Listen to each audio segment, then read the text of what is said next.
हाय दोस्तों, स्वागत है आपका फिर से कैब इलेक्ट्रो सॉल्यूशन में। आज आपके लिए मैं एक जो आप बार बार पूछते हैं कि सर हमें जेट पंप सर्विस कब करवानी चाहिए, तो मैं बता देता हूँ आज आपको कि जेट पंप सर्विस कब करवानी चाहिए। ये बहुत बड़ा एक रहता है कि भाई कब करवाएं करवाएं या नहीं करवाएं। बहुत से बोलते हैं जेट पंप सर्विस से कूलिंग कोयल खराब हो जाती है, तो ऐसा कुछ नहीं है। मैं बता देता हूँ आपको कब करवानी चाहिए।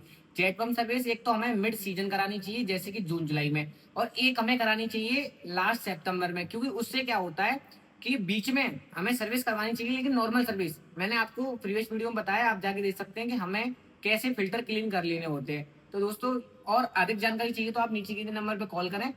नमस्कार दोस्तों।